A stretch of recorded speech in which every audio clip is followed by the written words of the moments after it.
Hello guys, আমাদের story packet চ্যানেলে আপনাদের সবাইকে ওয়েলকাম। প্রতিদিন নতুন নতুন রোম্যান্টিক, থ্রিলিং অ্যান্ড ইন্টারেস্টিং প্রেমের গল্প শোনার জন্য আমাদের পাশে থাকতে চ্যানেলটাকে অবশ্যই সাবস্ক্রাইব করো। আর ভিডিওটি ভালো লাগলে লাইক কমেন্ট করতে ভুলো না। নাস্তা করছিল রিহান। বাবার হঠাৎ আক্রমণাত্মক কথায় ভ্রু কুঁচকে গেল। বিষয়ে হতবাক সে। যা ভেবেছিল তাই হচ্ছে। ড্যাড, এটা কি করেছো তুমি? একবার আমাকে জিজ্ঞেস করবে তো? তুমি জানো যে আমি বিয়ে করতে চাই না, তাছাড়া ইলাকে আমার পছন্দ নয়। তুমি এটা কি করলে? ইরফান জোয়ারদার কোনো কথার জবাব দিলেন না। নির্বিঘ্নে মুখে খাবার তুলে যাচ্ছেন। রিহানের ইচ্ছে হচ্ছে সবটা ভেঙে ফেলতে। মায়ের দিকে ফ্যালফ্যাল দৃষ্টিতে তাকিয়ে রইল। মিসেস জোয়ারদার খাবারটা টেবিলে রেখে চেয়ার টেনে বসলেন। ছেলের মাথায় হাত বুলিয়ে বললেন, এমন কেন করছিস বাবা? তোর কি কাউকে পছন্দ? আচ্ছা, আমরা তো শুধু তোকে বিয়ে করতে বলছি, আর তো কিছু বলছি না। রুনা, তোমার ছেলেকে বলে দাও এই মাসের মধ্যেই ওর সাথে ইলার বাগদান হয়ে যাবে। তারপর সুযোগ বুঝে বিয়ে। আমি কামরুলকে ফোন করে বলে দিচ্ছি। রিহান বুঝতে পারল পরিস্থিতি ঘোলাতে হতে চলেছে। হাত দুটো মুষ্টিবদ্ধ করে আবার ছেড়ে দিল। বুকে সাহস জুগিয়ে শ্বাস নিয়ে বলল, আমি একজনকে ভালোবাসি ড্যাড, আর আমি ওকেই বিয়ে করব। কিন্তু 1 বছর পর বিয়ে করতে যাচ্ছে। ইরফান সাহেব অবাক হলেন না। অতি ঠান্ডা মেজাজে বললেন, বিয়েটা তোমায় এই মাসেই করতে হবে। আমি তোমার পছন্দ মেনে নিয়েছি। এবার তুমি ডিসিশন নাও, কাকে বেছে নেবে, ইলা নাকি তোমার ভালোবাসা? ইরফান জোয়ারদার উঠে চলে গেলেন। মিসেস জোয়ারদারও কথা বাড়ালেন না। রিহান ফ্যালফ্যাল করে তাকিয়ে থেকে কিয়াকে ফোন লাগালো। কিয়াকে বিষয়টা বলতেই হবে। আকাশের দিকে তাকিয়ে আছে রিহান। খোলা নীল আকাশে সাদা মেঘগুলো উড়ে বেড়াচ্ছে। না, শেষ রক্ষাটা আর হলো না। কিয়াকে মানাতে ব্যর্থ রিহান। কিয়ার কথাগুলো ভাবতেই বুক ভেঙে মাতম উঠছে। পাঁজরে মেঘ জমে গেছে। কিছুতেই স্বস্তি মিলছে না। চোখ দুটো জ্বলছে। তীব্র ব্যথায় পাষাণ হৃদয়টাকে এফোর ওফোর করতে ইচ্ছে হচ্ছে। স্যার, আজ অফিসে যাবেন না? যাব। নাস্তা কি টিফিন বক্সে দিয়ে দেবো? না, কিচ্ছু করতে হবে না। তুমি এখন যাও রফিক চাচা। রফিক চাচা চলে গেলেন। রিহান পেছনে ফিরে বেডে পড়ে থাকা ফোনটার দিকে তাকালো। ফারিহাকে সাজিয়ে গুছিয়ে হাজির করতে হবে। কিচ্ছু করার নেই। অগোছালো রাগী বদমেজাজি ছেলেটাও আজ ভীষণ অসহায়। চাইলেই সমস্তটা বলে দেওয়া যেত, কিন্তু এখন কিয়া কিছু জানাতেই চাচ্ছে না। সব কেমন এলোমেলো হয়ে যাচ্ছে। প্রচণ্ড যন্ত্রণা হচ্ছে হৃদয়ে। এ কেমন ভালোবাসা এলো তার জীবনে? ফার্স্ট আসতে বলেছি মানে আসবে। এত কথা কেন বলো? স্যার প্লিজ আমাকে আধা ঘন্টার সময় দিন। হোয়াট? তোমার বাসা থেকে এখানে আসতে বড় জোর 10 মিনিট লাগবে। আধ ঘন্টা দিয়ে কী করবে? রিহানের ধমকে নুয়ে গেল ফারিহা। হঠাৎ ফোন করেই বলল এখনই আসতে হবে। আধ ঘন্টা সময় চাওয়াতেও রেগে গেল। কোনো কথাই শুনছে না। কল রেখে দিয়েছে রিহান। ফারিহার বুকের মধ্যে ধিমধিম আওয়াজ হয়। কাঁধে ব্যাগ নিয়ে ডক্টরের চেম্বারে গেল সে। ডক্টর, আমার মায়ের অবস্থা কেমন? স্থিতিশীল বলা যেতে পারে, তবে আপনি তো জানেন আপনার মায়ের কন্ডিশন কেমন। প্লিজ ইমিডিয়েটলি ভালো ট্রিটমেন্ট করান, আদারওয়াইজ মাকে হারাতে হবে। ফারিহা কিছু বলতে পারল না। রিহান টাকা না দিলে কি করে ট্রিটমেন্ট করাবে সে? ঘড়ির দিকে তাকালো। Already 3 minute late. হাতে সময় নেই। ছুটতে লাগলো মেয়েটি। মিনিট 12 পরে রিহানের বলার রেস্টুরেন্টে পৌঁছালো সে। হাঁপাতে হাঁপাতে আশেপাশে চোখ বুলালো। কর্নারের টেবিলে রিহানকে দেখতে পেল। রিহানের সামনে যেতেই গুরুগম্ভীর কণ্ঠের স্বর ভেসে আসলো, পুরো 5 মিনিট লেট। এত সময় ধরে রাস্তায় বসে ক্যারাম খেলছিলে? ফারিহা নত মুখে দাঁড়িয়ে রইল। রিহান উত্তর না পেয়ে আরও রেগে গিয়ে বলল, তোমার কাছে সময়ের ভ্যালু নাই থাকতে পারে, বাট আমার কাছে আছে। Got it? ধমকের চোটে ফারিহার চোখে নোনা জলে চলে এলো। সে কি ইচ্ছে করে লেট করে এসেছে? চোখ বন্ধ করে পানি আটকে কাঁপা স্বরে বলল, ইয়েস স্যার। দুহাতে মাথা চেপে ধরল রিহান। ছেলেটার মাথা ঠিক নেই। এত টেনশনে কি করে মাথা ঠিক থাকবে? মিনিট 5 কেটে গেল। রিহান চুপ। ফারিহা একইভাবেই দাঁড়িয়ে রইল, যেন কোনো পাথরের মূর্তি। Sit down. ফারিহা বসল। রিহানের হঠাৎ নরম হয়ে যাওয়াতে খানিকটা অবাক হলো। তবুও সোজা হয়ে বসে রইল সে। কোনো প্রশ্ন করার ইচ্ছে নেই। আসলে আমি প্রচণ্ড টেনশনে আছি। আপাতত তোমাকে অনেক কিছু শিখে পড়ে নিতে হবে। যদি বাই এনি চান্স তুমি কিছু ভুল করে ফেলো, তাহলে আমি শেষ হয়ে যাও ফারিয়া। প্লিজ মন দিয়ে কাজ করবে। জি স্যার, আমি মন দিয়ে কাজ করব। আচ্ছা। মিনিটের মধ্যেই 2 কাপ কফি এসে গেল। হালকা শীতের তাতে ধোয়া ওঠা কফি দেখেও খেতে ইচ্ছা হলো না ফারিহার। অবহেলায় কফির কাপটা পড়ে রইল। রিহান কফি কাপে চুমুক দিয়ে ফারিহাকে সমস্ত কিছু বুঝিয়ে বলল। ফার্স্ট অফ অল একটা কথা মনে রাখবে, আমার মম অ্যান্ড ড্যাড কোনোভাবেই যেন তোমার আর আমার সিক্রেট বিষয়টা আজ করতে না পারে। আমাদের সম্পর্কটা কি হবে সেটা তো তুমি জানোই, তাই না? বুঝদার মেয়ের মতো মাথা চাখালো ফারিহা। রিহান একটা ছবি বের করে দিল। এখানে ওর মা বাবার ছবি রয়েছে। তাদের সম্পর্কে কিছু কথা বোঝালো। ফারিহা প্রতিটা কথা বেশ মনোযোগ দিয়েই শুনছে। রিহানের কথার বাইরে একটা কথাও বলল না, বরং কথাগুলোকে ভালো মতো মাথায় সেট করে নিল। আমাদের সম্পর্কটা সবার সামনে স্বাভাবিক থাকবে, that's like a happy couple. আর আমার মম ড্যাড চাইবে ফাংশন করতে, বাট তুমি নাকচ করবে। তুমি বলবে তুমি চাও আপাতত ছোট একটা আয়োজনের মাধ্যমে বিয়েটা সম্পন্ন করতে, আর 1 বছর পর বড় করে গেট টুগেদার করতে। Got it? জি স্যার। ও হ্যাঁ, আমার মম ড্যাড জানবে তুমি এতিমখানায় বড় হয়েছ। আই মিন তোমার মম আর ড্যাড। ফারিহা রিহানকে থামিয়ে দিল। সে এই কথা শুনতে পারবে না, কারণ তার বাবা না থাকলেও তো মা জীবিত আছেন। রিহান নিজেও চুপ হয়ে গেল। মৃদু হাসি ফুটিয়ে বলল, নাও ওকে, চলো তাহলে যাও যাক। ফারিহা উঠে দাঁড়ালো। রিহান কপাল কুঁচকে বলল, কফিটা কেন খেলে না? এটা তো একদম ঠান্ডা হয়ে গেছে। ওয়েট, আরেকটা অর্ডার করছি। স্যার, হুম। এখন আর কিছু লাগবে না। আপনার অনুমতি থাকলে আমি এখন ফিরে যেতে চাচ্ছিলাম। ওকে চলো। স্যার, আমি একাই। No more wait, follow and come with me. Fariha ছোট্ট করে শ্বাস ফেলল। কাঁধে ব্যাগ ঝুলিয়ে রিহানের পেছন পেছন চলতে লাগলো। তাদের বাহ্যিক গন্তব্য একই হলেও ভেতরের গন্তব্য পুরোপুরি ভিন্ন। গাড়ির স্টিয়ারিং এর হাতে রেখে রিহান বলল, হোয়াট ইজ দিস ফারিয়া? তোমার বাসা তো এইদিকে, তাহলে উল্টো দিকে কেন যেতে বলছো? মা হসপিটালে আছেন। হোয়াট? কি হয়েছে ওনার? সব সময় যা হয়, মুখ দিয়ে রক্ত বমি হচ্ছিল, তাই হসপিটালে নিয়ে গেছিলাম। স্যালাইন পোস্ট করে দেওয়া হয়েছে। ও মাই গড, আগে কেন বললেন তুমি? শিট। ফারিয়া মাথা নিচু করে রাখল। রিহান গাড়ির গতি বাড়িয়ে দিল। মুহূর্তেই হসপিটালের কাছে গাড়ি এসে থামল। ফারিহা ধন্যবাদ জানিয়ে ভেতরে চলে গেল। রিহান ভ্রু কুচকে থেকে গাড়ি ঘুরিয়ে পার্কিংয়ে পার্ক করে নিল। মোটামুটি মানের হসপিটাল এটা। রিহান আশেপাশে তাকিয়ে ভেতরের দিকে চলে গেল। খালা, এখন মা ঠিক আছে? হ্যাঁ রে মা, ঠিকই আছে, তবে খুব বেশি ভালো নেই, সবসময় যা হয়। মা এখন কেমন লাগছে তোমার? মায়ের মাথায় হাত বোলাতে বোলাতে কথাটা বলল ফারিহা। খালা সিট থেকে উঠে চোখের পানি আড়াল করলেন। মেয়েটার জন্য বড্ড কষ্ট হয় ওনার। এইটুকুনি মেয়ের জীবনটা কেমন তছনছ হয়ে যাচ্ছে। বাবাকে হারিয়েছে, এখন মাও সেই পথে। মা, তুমি একদম ঠিক হয়ে যাবে খুব তাড়াতাড়ি। তোমাকে বড় একটা ডক্টর দেখাবো আমি। একদম চিন্তা করবে না, কেমন? মেয়ের মাথায় হাত বুলিয়ে দিলেন। মায়ের হাতটা ধরে চুমু খেলো। মুখটা রুগ্ন শুকানো, মনে হচ্ছে কতদিন পেটে কিছু পড়েনি। মা, তোমার খিদে লেগেছে? মা মাথা চাকালেন। ফারিহা চোখের কার্নিস থেকে পানি মুছে উঠে দাঁড়ালো।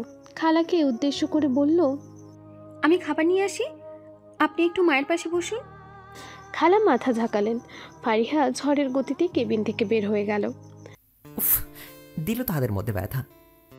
ফারিহা জড়সড় হয়ে দাঁড়ালো। কেবিন থেকে বের হয়ে মোড় নিতেই রিহানের সাথে ধাক্কা লেগে গেল। চোখ কোথায় রাখো তুমি? হাতটা বোধহয় মচকেই গেছে। Very sorry. হয়েছে, ফর্মালিটির কোনো প্রয়োজন নেই। ফারিহা মাথা ঝাঁকালো। মাথায় হঠাৎ করেই এক প্রশ্ন আসলো, স্যার এখানে কি করছেন? স্যার, আপনি এখানে? এসেছিলাম তোমার মমকে দেখতে। ও আচ্ছা। স্যার, আপনি তাহলে ভিতরে গিয়ে বসুন, আমি একটু আসছি। না ঠিক আছে, আমি তোমার সঙ্গে যাচ্ছি, অন্য একদিন তোমার মমকে দেখবো। ফারিহা মাথা ঝাঁকালো। রিহান ফারিহাকে নিয়ে একটা রেস্টুরেন্টে আসলো। প্রয়োজনীয় খাবার কিনে দিল। ফারিহা বারণ করেনি। বারণ কেন করবে, কিংবা কোন মুখে করবে? ছেলেটার থেকে টাকা তো নিতেই হচ্ছে, আর এই সামান্য খাবারে কি আসে যায়? হুট করেই ভীষণ খারাপ লাগছে ওর। প্রবল আত্মসম্মান নিয়ে বেঁচে থাকা মানুষটাও মাঝে মাঝে নিচু হয়ে যায়। ভাগ্য বড় বিচিত্র। লোক ফারিয়া, আমি টাকা দিচ্ছি বলে যাওয়ার জন্য নয়। প্রায় 8 ঘন্টা হয়ে গেল, তুমি সামান্য একটা ডায়লগ মুখস্থ করতে পারছো না। ধমকে ধমকে আরও কিছু কথা শোনালো রিহান। প্রতিটা ধমকে কেঁপে উঠছে মেয়েটি। এভাবে সিনেমার অভিনয় হয়, বাস্তবতা নয়। উনি কী করে বলতে পারেন ওনার মম ড্যাডের বেশি কিছু প্রশ্ন করবে না? ফারিহা নিজেকে ধাতস্থ করে বোঝালো রিহান যা বলছে তাই করতে হবে। প্রচণ্ড বিরক্তি নিয়ে পরপর কয়েকবার লেখাগুলো পড়ে নিল, তারপর বলল, স্যার হয়ে গেছে। ভ্রুকুচকে তাকায় রিহান। এতক্ষণ যাবৎ কোন মহাকাব্য মুখস্থ করছে তা বোঝা হয়ে গেছে ওর। রাগ বেড়ে যাচ্ছে। এদিকে সময় নেই। মুখ দিয়ে চয়ের মতো উচ্চারণ করলো, বলল সে, লিসেন স্টুপিড গার্ল, বাসায় আমাকে স্যার বলে ডাকবে না। আপনি করে বলো, সমস্যা নেই, তবে ভুলেও তুমি আমাকে স্যার বলবে না। Okay sir. ইউ। সরি, আর হবে না। অভ্যাস, তাই গুলিয়ে ফেলি। রিহান কথা বাড়ায় না, দ্রুত গতিতে গাড়িতে উঠে বসে। ফারিহাকে নিয়ে বাতাসের গতিতে গাড়ি নিয়ে ছুটে যায় বাসার উদ্দেশ্যে। বিশাল এক বাংলোর সামনে এসে গাড়ি থেমে যায়। এক মুহূর্তের জন্য থমকে যায় মেয়েটি, পরপর কয়েকটা ঢোক গেলে। তারপরে ভয়ার্ত কণ্ঠে বলে, আমাকে কোথায় নিয়ে এসেছেন? হোয়াট? কোথায় নিয়ে এসেছি মানে? আমাদের তো আপনার বাসায় যাওয়ার কথা। তো এটাই তো আমার বাসা। দুই ঠোঁটের মাঝে ফাঁক সৃষ্টি করে ফারিহা। এটা রিহানের বাসা যেন বিশ্বাসই হচ্ছে না। গোল গোল করে তাকায় রিহান, চোখে মুখে স্পষ্ট বিরক্তি। মুখের সামনে আঙুলের সাহায্যে শব্দ করে। থতমত খেয়ে যায় মেয়েটা। নিজেকে ঠিকঠাক করে বলে, জি sir. What the stupid girl, কতবার বলবো যে স্যার বলবে না? তুমি তো দেখছি পুরো ডুবিয়ে মারবে আমাকে। সরি। রিহানের মেজাজ গরম হয়ে ওঠে। কিছু বলতে ইচ্ছে হচ্ছে না। ব্লেজারটা সামান্য উঁচু করে কোমরে হাত গুজে দেয়। একটু নিঃশ্বাস নিয়ে বলে, আমার সঙ্গে এসো, অতিরিক্ত কিছু বলার কোনো দরকার নেই। রিহানের পিছু পিছু যেতে থাকে ফারিহা। ভেতর থেকে আড়ষ্টতা কাজ করছে, না জানি রিহানের পরিবার কেমন ধাঁচের হয়। তারপর প্রতিটা কথাই বলতে হবে মিথ্যা। ড্রয়িং রুমে ঢোকার সময় কাচের মাঝে মাথা ঢুকিয়ে যায় মেয়েটির। ওর কাণ্ডে প্রচুর বিরক্ত হয় রিহান। সামনে তাকিয়ে নিজ বাবা মাকে উপস্থিত দেখেই সুর পাল্টে ফেলে। দ্রুত ফারিহার কাছে এসে বাহু টেনে ধরে যেন কেউ বুঝতে না পারে ওদের সম্পর্কটা।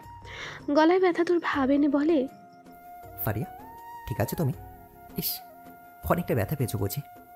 দ্রুত আসো, আমি তোমাকে আইসক্রিম লাগিয়ে দিচ্ছি। প্রচণ্ড অবাকের সহিত তাকায় ফারিহা। নিচু কণ্ঠে বলে, আমি ঠিক আছি। ততক্ষণে রিহানের মা রুনা জোয়ারদার চলে আসেন। ফারিহাকে দেখে ভীষণ অবাক হন।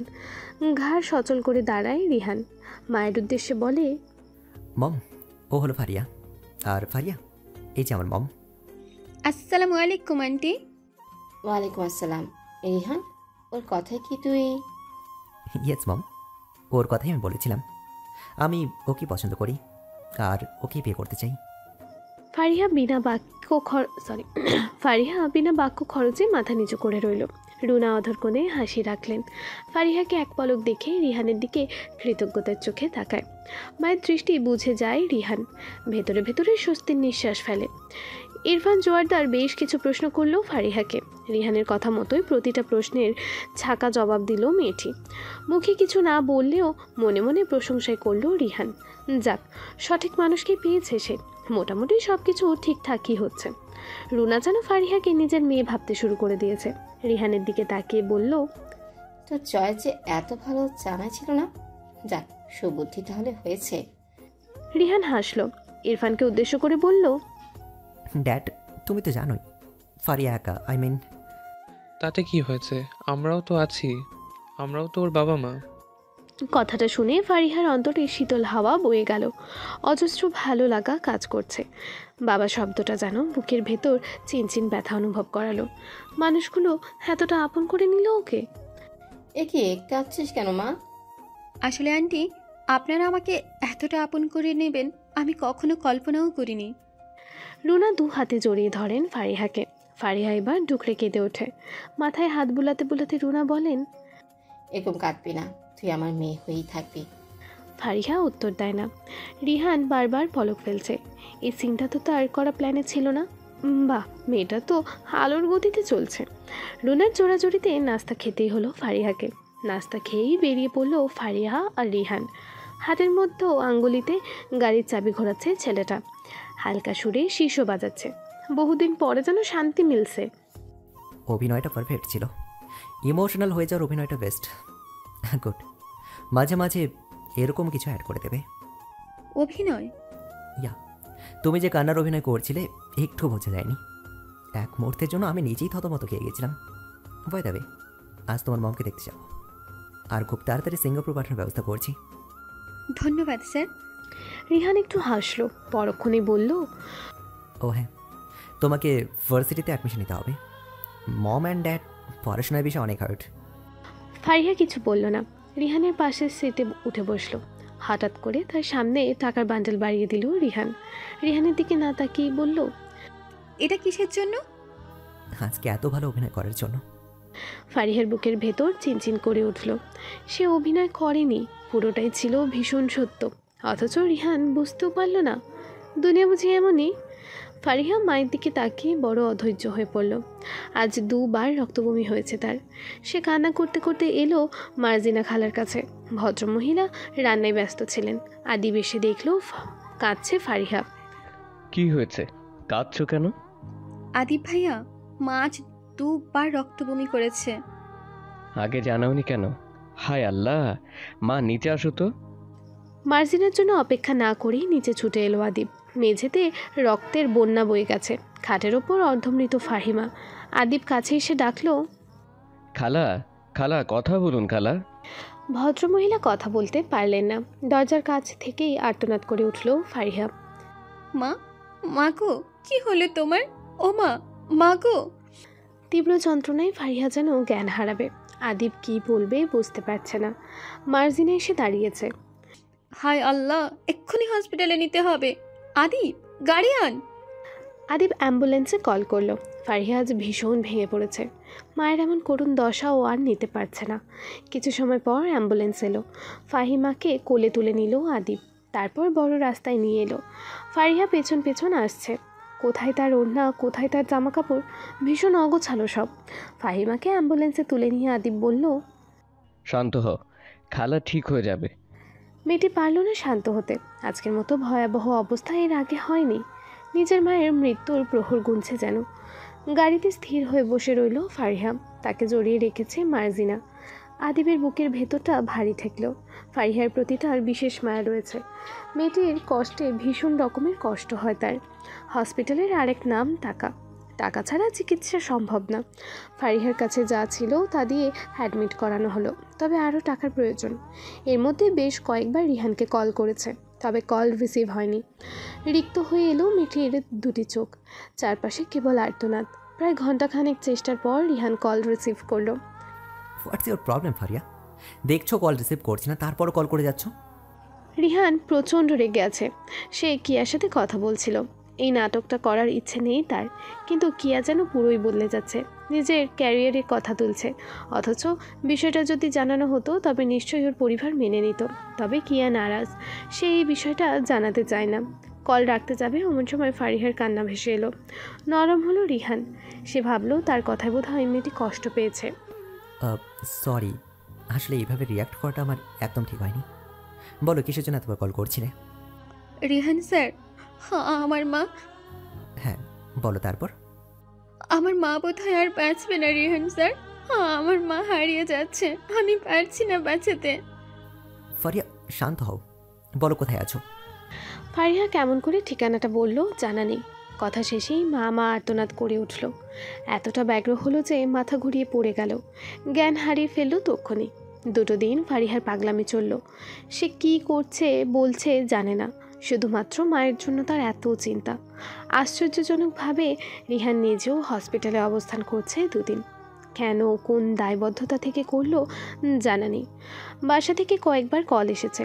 প্রতিবার ইনিয়ে বিনিয়ে বলেছে সে। আদিব সকালের নাস্তা নিয়ে এসেছে। রিহান সম্পর্কে তার ধারণা নেই। সে স্বাভাবিকভাবেই খাবার অফার করলো। সেটা নাকচ করে দিল গম্ভীর পুরুষটি। তার স্টেটাস আসলে এখানে না, সেটা খুব ভালোই বুঝলো আদিব। এতে অবশ্য তার কিচ্ছু হলো না। সে বরং হেসে বলল, আশেপাশে ভালো রেস্টুরেন্ট বলতে যেটা চিনি সেটা থেকেই খাবার এনেছি। আপনি সম্ভবত এখান থেকেই গতদিন ডিনার করেছিলেন। রিহানের ধ্যান ফিরল। সে পুরোপুরি নজর দিল আদিবের দিকে। দুজনের বয়স সমানই হবে। কি বললে? আপনি রেস্টুরেন্টের খাবারই খেয়েছেন গত রাতে। আশা করি অসুবিধে হবে না। চমৎকার বাক্য দুটি শেষ করেই চলে গেল আদিব। পড়ে রইল খাবারের প্যাকেটটা। কিছু লজ্জা, অপমান নাকি অস্বস্তি সেটা জানে না রিহান। শুধু মনে হলো ছেলেটা বড় বুঝে শুনে জবাব দিয়েছে। রিহানের বুকের ভেতর থেকে নিঃশ্বাস পড়ল। সে মানুষকে মানুষ হিসেবেই দেখে। এমন না টাকা পয়সা কম থাকা মানুষগুলোকে সে ঘৃণা করে, তবে চলন বলনের ভিন্নতাও অস্বীকার করার মতো না। সে যে পরিবেশে বড় হয়েছে সেই পরিবেশ থেকে সহজেই যে কারো সাথে মেশা যায় না। আদিব খাবার সাজাচ্ছে। খানিকটা শান্ত হয়েছে ফারিহা। শুনছে মা সুস্থ এখন, এই জন্যই কি না স্থির সে। খালা ঠিক আছে, এবার তো খাবার খাও। ফারিহা কথা বলছে না, ভদ্র বাচ্চাটির মতো চুপ করে আছে। কিছুটা এগিয়ে এলো আদিব। ফারিহা কি হলো? হুম। হা করো। ফারিহা হাঁ করতেই যাচ্ছিল, এমন সময় দেখা গেল রিহানকে, হাতে ফোন, সেখানেই ব্যস্ত। রেহান স্যার। ঘাড় ঘুরিয়ে তাকালো আদিব। রিহান থমকে দাঁড়িয়ে। ফারিহা বেড থেকে নামতে চাচ্ছে। রিহান হাত নাড়িয়ে নিষেধ করলো। রেহান স্যার, আপনি আপনি কখন এসেছেন? বড় হাসি পেল রিহানের। দুদিন ধরে হসপিটালে পড়ে আছে সে, তবে বিষয়টা না ঘাটিয়ে বলল, 70,000 টাকা পেমেন্ট করে দিয়েছি, বিকেলে ডিসচার্জ করে দেবে। কথা শেষে ন্যানো সেকেন্ডও দাঁড়ালো না রিহান। ফারিহা কথা বলতে পারল না, শুধু দেখলো গম্ভীর মুখশ্রীর পুরুষটি এগিয়ে চলেছে। ফাহিমাকে নিয়ে বাড়ি ফেরার সময় হুট করে প্রশ্নটা করে ফেলল আদিব। লোকটা কে ফারিহা? ফারিহা ভীত নয়নে তাকায়। ফাহিমা একটু বিস্মিত হয়ে বলল, যে সকল খরচ দিল খালা। ফারিহা চট করে বলে উঠল, আমার স্যার, আমি ওনার অফিসে জব করি। এতগুলো টাকা? আমি আসলে লোন নিয়েছি আদিব ভাইয়া। স্যার খুব ভালো মানুষ। ও, সহসা এমনভাবে কাউকে টাকা দিতে তো দেখিনি। উনি ভালো মানুষ। ভালো হলেই ভালো। হুম। অস্বস্তির মধ্যে পড়ল ফারিহা। সামনেটা অনিশ্চিত, কে জানে কি হবে। সে ভেবে কুল পায় না, আসলে কি ঠিক হচ্ছে সব? মায়ের জান বাঁচাবে নাকি নিজের মান বাঁচাবে? হে দ্বিধার বিপরীতে সত্যি কোনো উত্তর নেই। যা আছে তা কেবল হাহাকার, এক দুঃখিনী মেয়ের আর্তনাদ, যে নিজের মায়ের জীবনের বিপরীতে কলঙ্কিত করছে নিজের সবটুকু। রিহান মোটামুটি সব ধরনের ব্যবস্থাই করে নিয়েছে। ফাহিমার পাসপোর্ট তৈরি হলেই সিঙ্গাপুরের ফ্লাইট, সেখানেই বিশেষ মানুষের তত্ত্বাবধানে তার চিকিৎসা হবে। ফারিহা আলু কাটছিল, অমন সময় কল এলো। রিহানের কল দেখে হুড়মুড়িয়ে উঠল সে। হ্যাঁ স্যার। কোথায় আছো? বাসায়। এখনই বের হও। কেন? মম তোমার সঙ্গে দেখা করতে চাই। এখন? হুম। কিন্তু কেন? সেটা তো আমিও জানি না। যদি উল্টাপাল্টা প্রশ্ন করে? আরে হাসো তো আগে। তৎক্ষণাৎ হাত মুখ ধুয়ে নিল মেয়েটি। কিছুদিন আগে বেশ কিছু জামা কাপড় পাঠিয়েছে রিহান, সেখান থেকেই একটা পরে নিয়ে বলল, মা আমি আসছি। কোথায় যাস এই দুপুরবেলা? কাজ পড়ে গেছে মা। এই মধ্য দুপুরে? হ্যাঁ মা, জানো তো রেহান স্যারের থেকে এতগুলো টাকা নিয়েছি। তুমি কষ্ট করে ভাত ফুটিয়ে নিও। ঠিক আছে, সাবধানে যা তুই। আচ্ছা মা। হনহনিয়ে বের হলো ফারিহা। ছাদের ওপর থেকে দৃশ্যটি দেখতে পেল আদিব। মেয়েটির প্রতি বিশেষ ভালো লাগাটা ক্রমশই বৃদ্ধি পাচ্ছে। সে ফারিহা যাওয়ার পানে তাকিয়ে থেকে নিঃশ্বাস ফেলল। রিকশায় উঠতেই কল এলো রিহানের। বের হয়েছ? জি স্যার। শোনো, মম সম্ভবত তোমাকে কোনো গেট টুগেদারে নিয়ে যাবে। আরে শোনো কথা। স্যার, আমি একা ওখানে কিভাবে কি করব? পুরো কথাটা শোনো। হুম। আমি আছি, তবে একটা কথা মাথায় রাখবে, একটার বেশি দুটো কথা বলার কোনো দরকার নেই। ইউ নো হোয়াট, আমার মমের কিছু ফ্রেন্ড আছে, ওই আন্টিগুলো কিন্তু ভীষণ চালাক। এদের সামনে একদম ভেজা পেয়ালের মতো থাকবে, কোনো গন্ডগোল যেন না হয়, ওকে? ভয়ে ফারিহার বুক ধিমধিম করছে। এদিকে রিহান কল রেখে তৈরি হচ্ছে। মনে মনে আল্লাহকে স্মরণ করছে মেয়েটি, না জানি কি আছে তার ভাগ্যে। রিহানের বিশাল বাসাটার কাছে এসে থামলো রিক্সাটা। ভাড়া মিটিয়ে দিয়ে সে চেয়ে রইল বাড়ির দিকে। আলিশান এই বাড়িটা যে কারো শখের বস্তু হতে পারে, তবে এই মুহূর্তে ওর কাছে বাড়িটাকে পরীক্ষা কেন্দ্র বলে মনে হচ্ছে। একই ভঙ্গিতে দাঁড়িয়ে আছে সে। রিহান তাকে দেখতে পেয়ে এদিকটাই এলো, মৃদু স্বরে বলল, ভেতরে না গিয়ে দাঁড়িয়ে আছো কেন? ফারিহার ধ্যান নেই, সে তাকিয়ে বিশাল অট্টালিকার পানে। কত টাকা খরচ করলে এমন বাড়ি পাওয়া যায়? ফারিয়া। এবার ধ্যান ভাঙল মেয়েটির। লজ্জা পেল যেন। রিহান কি কিছু লক্ষ্য করেছে? তার চাহনিতে কি লোভ ছিল? ফারিহা ভেবে পায় না। সুন্দরীর প্রতি আকর্ষণ থেকেই সে চেয়েছিল, লোভ তো জাগেনি মনে। সে নিঃশ্বাস ফেলল, গরম উত্তপ্ত তার গতি। রিহান হাসল। ভেতরে আসো। বাক্যের সমাপ্তিতে রিহান তার হাত টেনে ধরল। সহসা এমন করে না ছেলেটা। সে লক্ষ্য করেছে রিহান যথেষ্ট মার্জিত। অকারণে শরীরে স্পর্শ কিংবা চাহনিতে বাজে কোনো ইঙ্গিত নেই। সামনে এগোতেই বিষয়টা আরও স্পষ্ট হলো। রুনা এদিকেই আসছেন, মুখে মোহনীয় হাসি। মাশাল্লাহ। লজ্জায় মাথা নুইয়ে ফেলল ফারিহা। রিহানের ভেতরে ভীষণ চিন্তা, তবু সে বাইরেটা শান্ত করে রেখেছে। খানিক বাদে ঘরে নিয়ে আসা হলো ওদের। নাস্তা দেওয়া হলো। ফারিহা জুসের গ্লাসটা নিয়ে নাড়াচাড়া করছে। রুনা কাজে ব্যস্ত হলেন। হুট করেই দোতলা থেকে তড়িৎ গতিতে নেমে এলো রিহান। ফারিহা তাকানোর সময় অবধি পেল না। কাম ফারিয়া, পেছন পেছন আসো। পুনরায় প্রশ্ন না করে ছুটে এলো ফারিহা। রিহান তার ঘরে এসে দরজা বন্ধ করে দিল। সে শব্দে মেয়েটির ভেতর কেমন করে উঠল। মম তোমাকে আন্টিদের সঙ্গে পরিচয় করে দেবে, আর বিয়ের ডেটও সম্ভবত ফিক্স করে পড়ে আসবে।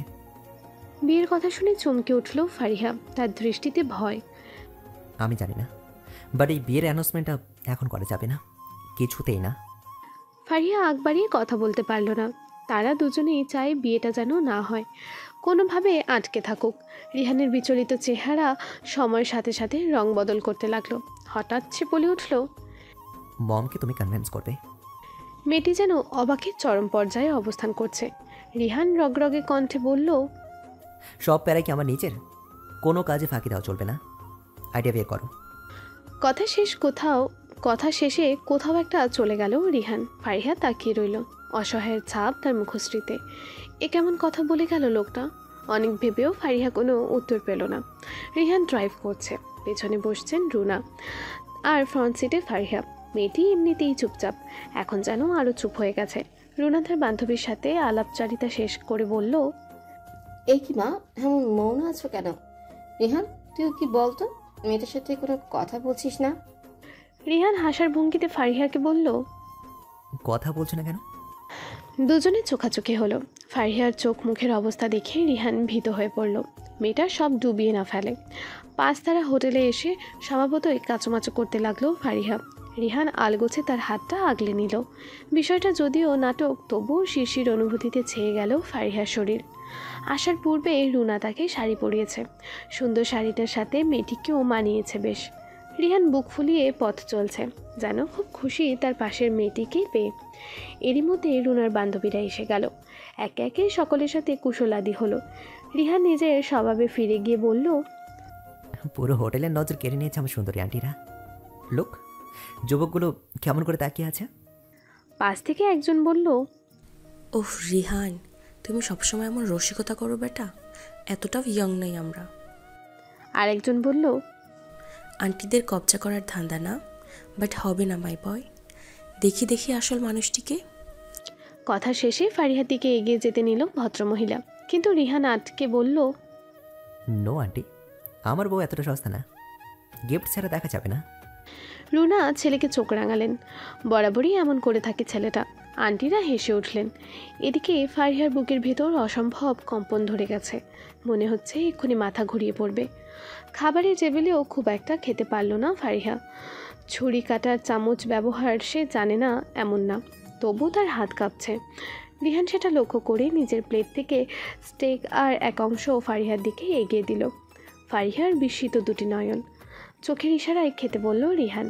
ফারিহা ঘোরের মধ্যে খাবারটুকু গ্রহণ করলো। তাদের এই রোম্যান্টিক মুহূর্তটুকু দেখে সকলে প্রশংসা করতে ভুলল না। ধ্যান ফিরতেই সবটা বুঝতে পারল ফারিহা। লজ্জায় নত হয়ে রইল সে, অথচ রিহান নির্বিকার। হ্যালো বন্ধুরা, তোমরা সবাই কেমন আছো? আশা করি তোমরা সবাই অনেক অনেক ভালো আছো, এবং এই গল্পটি তোমাদের কেমন লাগছে সেটা কিন্তু অবশ্যই তোমরা কমেন্টস করে জানাবে, কারণ তোমাদের এই একটা কমেন্টস আমাদেরকে সামনের দিকে আরও এক ধাপ এগিয়ে দেয়। সো সবাই বেশি বেশি করে কমেন্টস, শেয়ার এবং লাইক করবে, যাতে করে আমরা কাজের জন্য আরও বেশি উজ্জীবিত হতে পারি এবং তোমাদেরকে অনেক সুন্দর সুন্দর রোমান্টিক গল্প উপহার দিতে পারি। সবাই ভালো থাকবে, আমাদেরকে একটু বেশি বেশি করে সাপোর্ট করবে।